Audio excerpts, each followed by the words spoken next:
before we get started, we have a little bit of bookkeeping to do. I mean, again, the goal of this game, as we look to officially begin our adventure, is to learn how to run an adventure both from the player side and from the GM side. So, I'm going to be, since I'm running the entirety of it, I'm going to be playing as the GM and the adventures. I'm going to be running the monsters, I'm going to be running the players. I'm going to show you how to play as the players, do a little bit of role play with myself, of course, so it's not going to be as fun as usual. But to teach you how to use Roll20, because that's the online source that I use regularly to play my games, so on and so forth.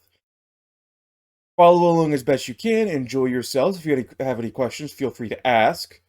But I'll do my best to make this as enjoyable for both you and myself. We're not necessarily going to do every fight once we get later down the line, but we're going to do the important ones, and we're going to do things as reasonable as they can be. So, since we last left, I have gone ahead and found some tokens. If you do go through, they'll on these various tabs. The second tab has access to a number of free assets. If you are not subscribed to Roll20, you'll be much more limited in the things you can take. However, if you do subscribe, the list opens up quite a lot more. If you go ahead and go up here to the right and search everything, go here, type in whatever you're looking for. A lot of times the free assets will show up depending on what you search. There will also be a number of non-Roll20 assets. For example, well, I'm not going to show, for example, sometimes there are problems with the search. We're going to mainly be using the free assets because that's what comes with Roll20, and I don't want to get in trouble with various artists and so on. So I looked through the various character pack, found characters that, while not perfect by any means, do help or are reasonable for our purposes. So, connecting a character sheet, it is quite easy. You can either go to Edit, and you can click here to upload, which is one of the ways you can do it. In this circumstance, however, you could also click on a token and click here, go to represents character. It's going to represent Agamu. And then to make it so that everything is nice and easy, you go nameplate, player permission C, and then here, normally, they're nice and easy. However, as of yet, there are problems. So, next up on the agenda is to set up our armor class. Because this number hasn't changed, sometimes there'll be issues. So if you want to go ahead and set this to 1, hit refresh, and then go back down to 0, hit refresh. The Gamu does not have any bonuses to armor class. The Gamu also has, so you select AC here, and for this one, for the red bar, you go to HP. That'll go 8. Make sure both of them are, or make sure the red bar can be seen by everyone is generally how I like to do things. So that'll allow you to see the nameplate. That'll give you an HP bar over top. As time goes on, you can press, for example, -2. It'll automatically display that. It just makes things nice and simple for everybody seeing and tracking. If you want to try and limit the amount of metagaming, as it were, because not necessarily within the game are players going to know their exact HP totals. However, for the most part, it makes sense. In a tabletop setting, you go, hey, how much HP are you missing? They'd go, oh, I'm missing about 10. Oh, I'm about half. This is just a better visual indication to make things nice and easy. Afterwards, you can go ahead and set update default token. That is a much nicer thing now. So that whenever you click and drag the name onto the character sheet, it will work. We're going to do the same thing with Cyrus. Cyrus, once again, representing our... this is not a Gamu, this is Cyrus. There we go. Again, we go AC, we go HP, C, and then visible to everyone. You can do the same thing with all enemy tokens, except you make it, of course, so that the enemies, or that the allies can't see them, or their nameplates. But this is just something nice and easy. Shari, of course, is going to AC, and down in here, HP. Visible to everyone.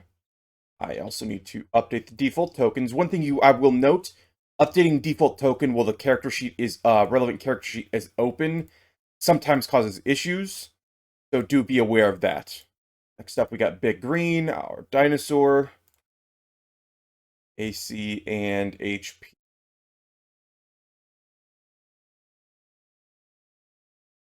Make sure try and do this between sessions or ahead of time. Players are not necessarily able to do this, so you as the GM are going to have to go through and settle with it most of the time. AC and scroll down to HP. Visible to everyone. Save. Open it back up. Update default token. Now then, another thing we haven't done is gone through and done everybody's basic attacks. Let's go ahead and set up our various character sheets. So, what kind of weapons is everybody be using? We know that Agamu is going to be using, he's going to have a spear. Normally, when I like starting games, 150 starting gold is the standard assumption in Pathfinder. You could roll it for the inventories. 150 just makes it nice and easy across the board. It gives everybody the weapons they need, the armor they need, various trinkets, odds and ends, adventuring gear if you plan to track that, and along with various knickknacks. One thing I will note, for adventuring gear, if your GM is making you buy everything, rope, you can knot that. Knotted rope makes it easier to climb. It goes down from a 50-foot length of rope to a 10-foot length of, to a 40-foot length of rope. However, it decreases the climb DC from 10 down to 5, which means even people who've dumped strength are capable of climbing it. Of course, if you're climbing along an object, so if you're like, the rope is against the wall, the DC increases by, or decreases by an additional 5, for climb DC of 0. Beyond that, you need your weapons. I recommend buying cold iron weapons, assuming your weapons are relatively cheap, a normal and a cold iron one. You also recommend, especially in adventures where you expect to run into undead early on, buying both a slashing weapon and a bludgeoning weapon. You're capable of doing both types of damage. Of course, mages are the exception. And then finally, acid flasks and or alchemist fire. Acid flasks are 10 gold, alchemist fire are 20 gold. These are thrown weapons. They attack touch AC. You throw them, they do some damage, no harm, no foul. However, the reason you buy them at character creation is because odds are at some point during the low-level games, first level, second level, or third level, you're going to run into something called a swarm. A swarm is it's exactly what it is. A swarm of insects of some sort, generally. It could also be rats or other creatures such as that. If they are small enough size insects, such as cockroaches, spiders, or things of smaller than tiny size, normal weapons are unable to hurt them. Using AoE attacks is the only way to do damage to swarms. Thus, the average party, if they don't buy acid flasks at low level, will be completely unable to hurt swarms. Again, because they're immune to weapons. So everybody is in charge of buying a little bit of acid just to make sure that if you run into a swarm, you're not completely screwed. So, Agamu. Let's go ahead and open Agamu's sheet. We go. First off, we back out of that. Minimize. Open Agamu's sheet. Go ahead and make attack rolls for the things that are relevant to him. Melee, a spear is a ×3 weapon. We go ahead and check Pathfinder weapons. Go to Archives of Nethys.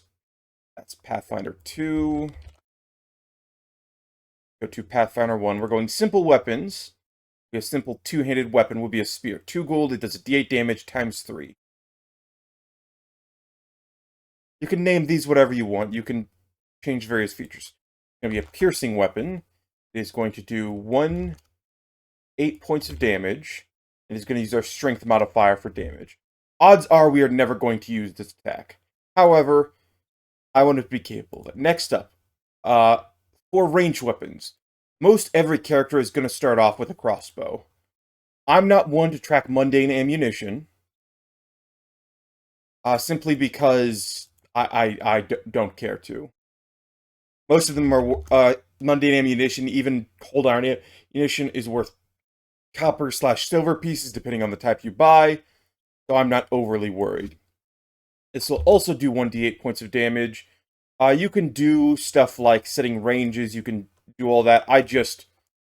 Crossbow is good enough.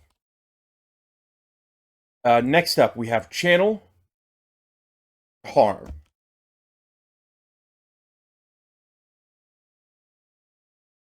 We're going to say channel undead. There's going to be no attack roll associated with this. It is going to do 1d8 or 1d6 points of damage. Plus, we add an additional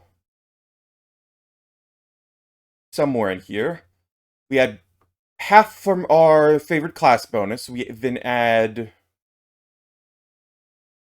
I think from our domains we add some. Sun and Glory domain. Finder Sun domain.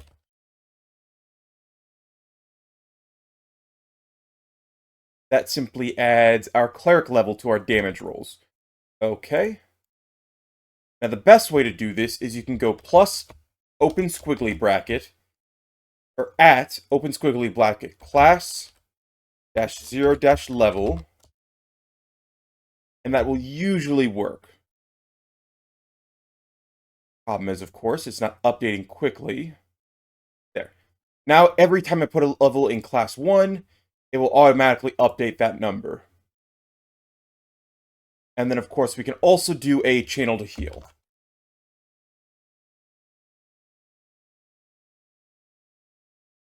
It'll once again be 1d6, no added bonuses here.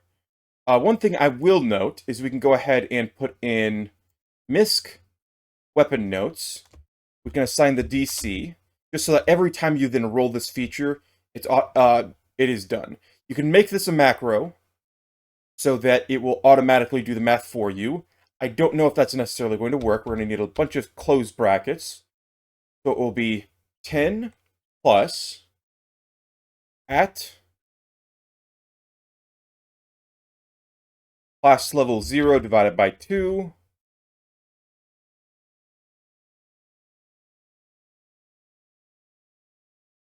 class -0 -level close squiggly bracket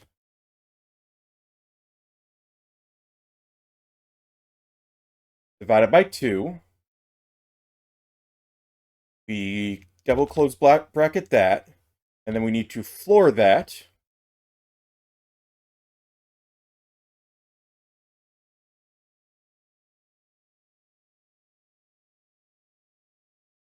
And we need to double bracket close that, and then we need to add 2 to that. Now the question is that going to work?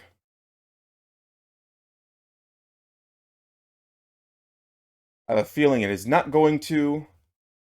Agamu, class level 0, no attribute found. Okay, so in which case we're just going to automatically include it. It is going to be 12 plus half our class level, plus our charisma modifier, which is going to be a total of 15, because there is a minimum of 1 on that, usually. Let's actually check that, because I don't want to be spewing crap. Channel energy, 3 plus charisma modifier, 10 plus half plus charisma modifier. There is no minimum 1. Okay, so it is only going to be a DC 14. But we add 2 because of our glory domain, so DC 16 to save, which is a pretty reasonable amount. Okay, next up, we can go ahead and switch these around. Let's go ahead and make them alphabetical, best of our abilities. Switch these around on the main screen so it makes sense. Open up Peace, we will put you to the right. As for your primary attacks, as I've said before, we have Acid Splash. It is going to be a ranged touch attack. Also, one thing I'm going to fix is this thing is going to be positive energy. Go ahead and copy that. And paste that. Okay. Peace will have an Acid Splash. It'll do 3 plus 1 points of damage. Because I'm assuming that I'm always going to be holding an Acid Flask. It'll be acid damage. And then you also are going to have a light crossbow.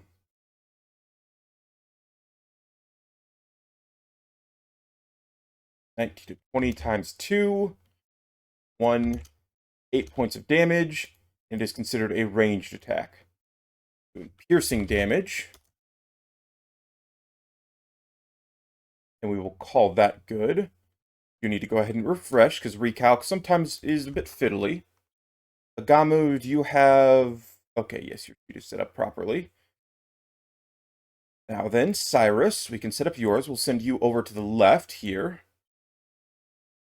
Normally when I'm playing with two monitors, I have my Roll20 on the left side, or my left monitor, and my character sheets on the right. Makes things nice and easy. However, in this circumstance, I'm unable to.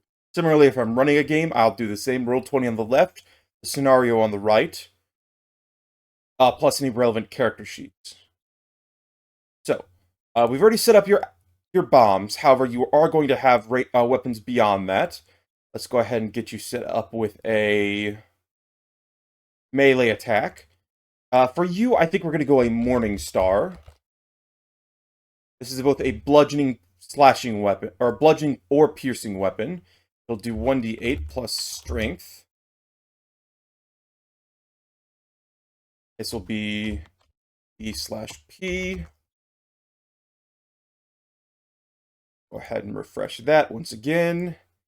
And then, as always, with people that are low level, you're going to have a light crossbow.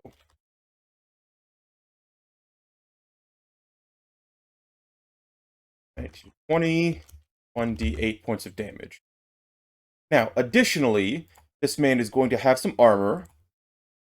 For him, he is going to go ahead and do studded leather, or he's going to do leather armor. We then need to switch his armor attributes. Make that 2. Max dex of... It's probably not going to come up, but I think it's like 8 off the top of my head. No armor check penalty. Light armor, we are proficient. We need to then set ourselves with armor. It'll then come down here and update this. Taking a quick talk about how armor works. For the most part, I've said this before, armor class is a trap. Actually, it's probably better if I switch this over to here while I'm talking about him. Armor class is a trap, so we're not going to worry too much about that. However, at low level, it is very valuable. What armor bonus is quite simple. We've looked at armors before. Max dex means the maximum amount of dexterity you're allowed to add to your armor class based on your armor. So, for example, full plate has a max dex of 1. So any dexterity score you have beyond 1 isn't going to be added to your armor class unless you then enchant it magically later. The best armors at low level, leather has no armor check penalty. You'll eventually want to replace that with a light or mithril chain shirt, which has no armor check penalty, has like 6 max dex, but a 4 armor bonus. Beyond that, you have to start spending a lot of money. Leave that off. We've done his attacks properly. Next up, we go to Shari. We'll have you similarly on the left.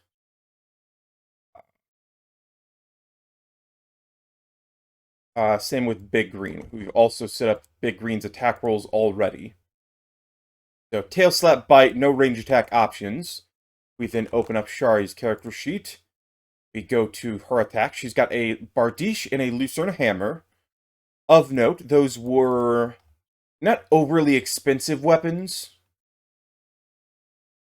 So once again, Cold Iron doubles the cost of a weapon. So assuming you're not dealing with anything too expensive like a Glaive, 18 gold. Bardiche, 13 gold. Lucerne Hammer, only 15. So double that is 30, and Cold Iron is going to be a weapon type that you're going to need to use regularly. However, it is very expensive to make magical. If you want to look into what special materials there are, search special materials. And it'll give you a massive list of various options. The ones that are important to remember are adamantine. Adamantine, however, is very expensive. It costs an extra 3,000 to add to a weapon. However, it allows you to overcome hardness less than 20, which is going to basically include every material. It allows you to slice open doors, chests, locks, other people's weapons, as if they're butter. There's no penalty. Barring adamantine weapons, in weapons of like +5 bonus or higher. So once you get further down the line, and constructs hardness, if you run into constructs, which we may do regularly, this will overcome. DR/dash, which we'll get to eventually, is the only thing that you is one of the few things adamantine is unable to overcome. And the special line, we'll get to that. Don't worry too much about it. Alchemical silver is another one that you're going to want to do. Alchemical silver and silver sheen. Alchemical silver isn't that expensive, so if you have a light weapon, maybe like a silver dagger, it's not that bad. You do, however, take a penalty of -1 if you make a weapon attack with a slashing or piercing weapon. Can't be applied to, of course, non-metal weapons, so it's not that big a deal. Once again, not too expensive, but 90/180 gold, usually a bit expensive to buy early on. You definitely should have one later down the line, because silver is, once again, something you're going to encounter regularly. Next up is going to be cold iron. Cold iron weapons. Various thicknesses and how that works. To magically enchant a cold iron weapon costs an extra 2,000 gold. That's one of the reasons, unless you're specifically going against things that are going to regularly resist cold iron, such as demons or devils, or many other various outsiders, I usually wouldn't bother with cold iron beyond a backup weapon. The cost is just double base, so starting characters usually will have a cold iron weapon of some sort. The only other one I will make note of is Silver Sheen. Is somewhere in here. Silver Sheen, here we go. It costs an extra 750 gold to buy a Silver Sheen weapon. It counts as alchemical silver, however, it doesn't have the penalties associated with the damage rolls. It's also immune to rust monsters. Not going to often come up, but they're also always Masterwork, which saves you 300 gold if you're spending 750. Makes sense. Just something you should pick up once you get later down in your adventuring career. Silver Sheen is better than alchemical silver. The rest of these all have various options. Some primitive, some less so. Some of them are used for weapons, some of them are used for armors, for example, dragon hide, or whatnot. For the most part, don't worry too much about it, other than those three big ones: adamantine, silver, and cold iron. Those are going to be what your DRs are going to run against. But back to it, you have two kinds of weapons. You are also proficient with ranged weapons. So maybe we'll buy you... Actually, don't know. You might not have enough money for a longbow. Composite longbows are going to be very expensive. 30 gold for a short bow. Longbows are 75 gold. So similarly, you're also going to have... Actually, I think I might skip out on the crossbow for you. And you'll make do if something bad happens. We do need to choose your equipment. I don't remember exactly what hunters were proficient with. Go to Hunter on Archives of Nethys. They get proficiency with simple martial, light armor, medium armor, and shields, except tower shields. So we are going to be proficient with armor. If we go to medium armor, my recommendation is buy what you can afford at low level.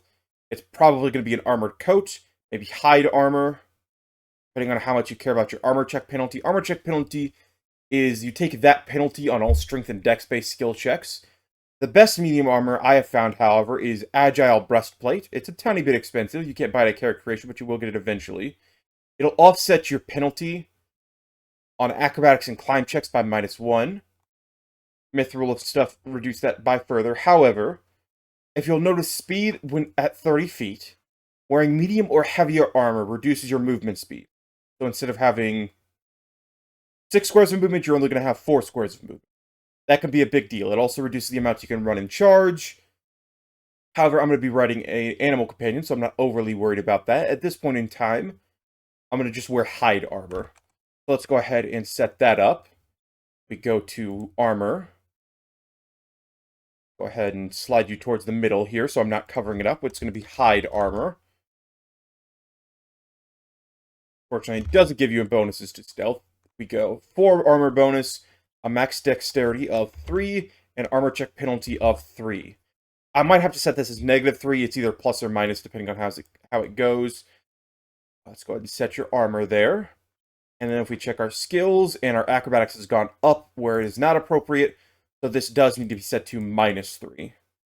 Let's go ahead and reset our armor. Of note, anytime you change your armor, you will have to go through here and either set armor or set shield. So if you plan to regularly be out of your armor or your GM catches you unprepared and you think that to be a regular issue, you can also set a no armor status that just has no stats here. And then you won't have to worry about it. But now you note, we go over here, we have an armor bonus where appropriate. We also have a +1 modifier to our armor class. I do not know where that is from. Oh, dexterity modifier. Obviously. Got it. Sorry, I'm a little bit tired, so you'll have to excuse me. Next up, I think we are good there. I'm not going to worry too much about adventuring equipment. I'm just going to kind of assume that we've done the math, we've done the work, and we've pooled our money together. As I've said before, also, as we continue to level up and we get stronger, whenever we have a downtime to rest, I'll make sure our gear is appropriate for our level. Just kind of in my mind. You can track that. Usually I like to have especially if you're playing online, a big group Excel document.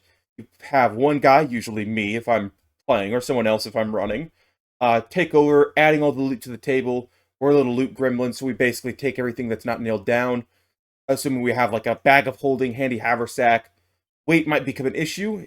I, as a GM, am usually of the opinion that if you've got some sort of weight carrying gear, you can take care of that sort of issue. Just a moment, I got some smudges on my monitor. They are beginning to really bother me, causing me issues with seeing. Wipe that off. A paper towel to do so.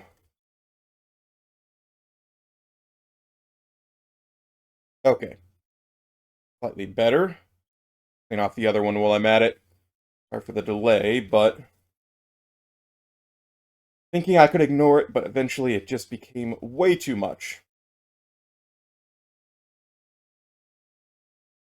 Okay, but where was I? I was talking about... Oh, it's carrying capacity. No, I wouldn't worry too much about it. Your players are expected to grab all the loot they encounter. So unless they failed their perception check, or something has gone wrong, or they need to get away in a hurry, and they don't have time to loot everything, for the most part, I just give it to them. For example, in this party, you have a quadruped, which has a very high amount of carrying capacity. We go to Big Green, and we go to Equipment. Luckily, all of this is set up. We're going to go ahead and multiply this by 2, because he is considered a quadruped. As he gets larger in size, that will continue to increase. So his light load is 200 pounds. That should be good enough for most of what we're doing, barring if I'm trying to loot a bunch of different armors. Beyond that, we are officially ready to go. So as I said last time, as a GM, well, you should of course read through the entire scenario before you begin. My favorite way to do things is there's a little blurb at the beginning, first off, from the authors, just kind of setting up the backstory about how this was written, why this was written, some inspirations about how it was written, where you can go for more detail about what's on the cover, all that sort of stuff. You can usually, I read that especially for the first book, and then you can usually skip it. It might be cool to read, sometimes not. Then you have your little summary about where the various pages start, and how the adventure begins, and most importantly, what level the players level up at. For example, in this part, there are 3 main parts. We're going to start at first level. After part 1, we'll level up. After part 2, we'll level up. And after part 3, we'll level up. That makes things nice and easy. You don't have to worry about it. If you are close in your sessions to leveling up, for example, if you we finish part 1 with maybe an hour or 2 to go, keep that in mind when your players are, when you're playing. Because the worst thing that you could do is not give your players a level when they're supposed to get one. They go into a difficult encounter, a difficult fight, and they're unprepared because they're expected to be stronger than they are, and they're unable to deal with it, and the party members suffer as a result. So, usually I'm a fan of giving them a little level up a little bit ahead of time if you know they're going to get roughly there. So, keep that in mind. Then I like reading, usually there's a adventure background, adventure summary towards the beginning. Read through the entirety of that. It'll set up the stage for why things are happening and what is going to happen during the duration of this adventure. I then skip towards the end and read through the NPC gallery. There's usually one that includes uh, allies and enemies you're going to encounter along the way, people that are big enough or important enough that they've all been given a listed backstory. Usually, it's devoted 2 pages to each of them. Here there are a handful. I won't say much more than that you're going to be encountering. And then if you like going towards the end, there's a bunch of lore and blurbs. On this one, it explains the city of Wadi, the history, a number of valuable members.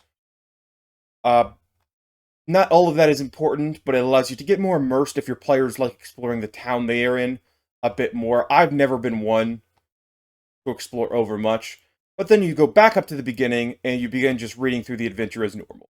As I said, I have just to keep anything from being spoiled. I have not read through the event. I've read through the summary. I know generally what's going to happen, but I don't know the minutia of what is going to happen. So we can play along.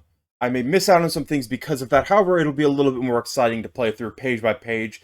I'm not going to know what every encounter is going to be until we get there. So, presently the party have found themselves within the city of Wati. Our various characters. As I said, here's how the backstory goes. Agamu and Atis are siblings, though Agamu had his Asamar blood manifest in himself. Atis, both of them are descendants of a long past pharaoh.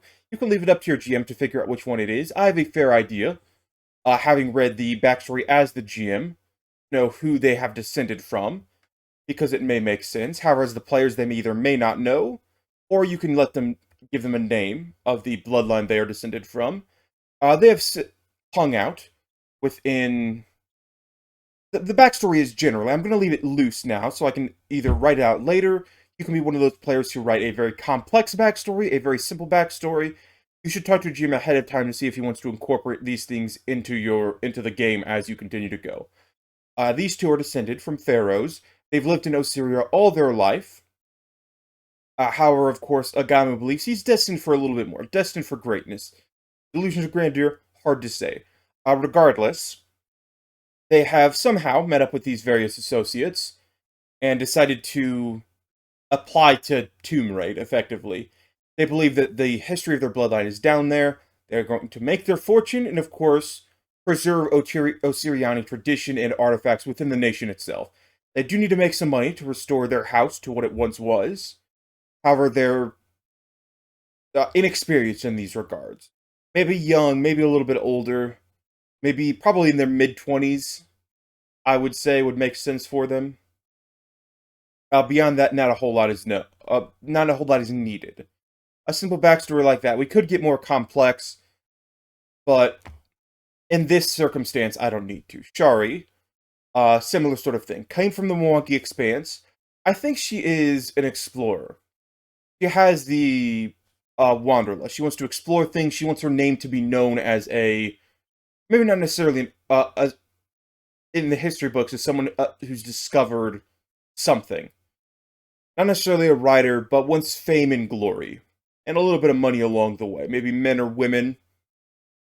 How these guys met, maybe Shari was unprepared for the desert life. Maybe she was saved by the various adventuring parties. Maybe it was just our circumstance.